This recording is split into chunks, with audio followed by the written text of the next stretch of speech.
धडा तिसरा साबणाचे बुडबुडे आर्या आणि विवान दोघेही एकमेकांच्या शेजारी राहत होते. एके दिवशी आर्या म्हणाली, विवान, आज आपण बुडबुडे तयार करूया का? विवान घरातून शिल्लक राहिलेल्या साबणाचे तुकडे घेऊन अंगणात आला. त्याने पाण्याच्या बादलीत साबणाचे तुकडे टाकले. साबणाचे पाणी तयार झाले. सूर्यप्रकाशामुळे पाणी चमकू लागले.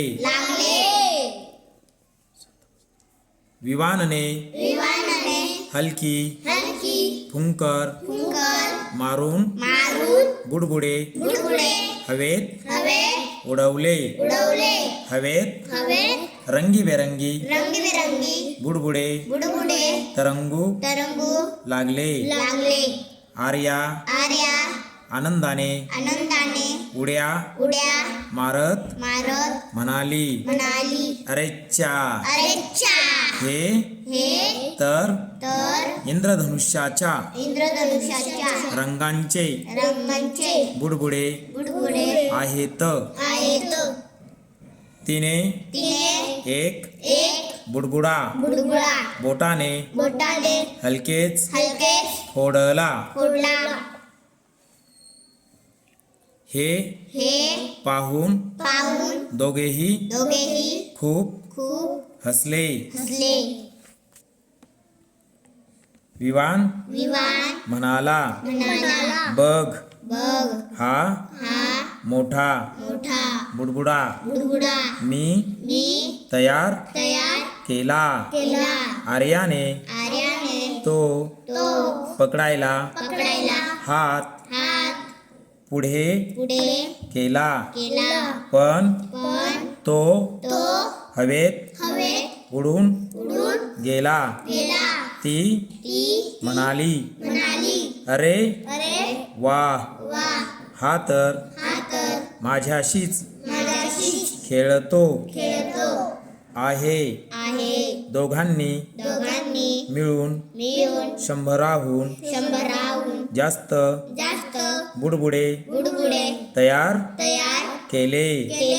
काही छोटे, काही मोठे, काही चमचमणारे.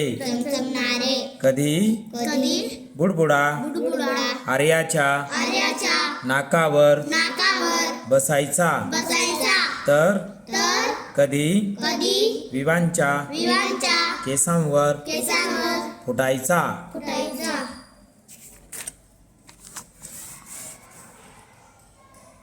दोघेही खूप मजेत हसत होते. शेवटी आर्या म्हणाली, विवान, आजचा खेळ सर्वात मस्त. विवानही हसून म्हणाला, हो, उद्या पुन्हा नवीन खेळ खेळू या. संपूर्ण अंगण रंगीबेरंगी बुडबुड्यांनी भरले होते.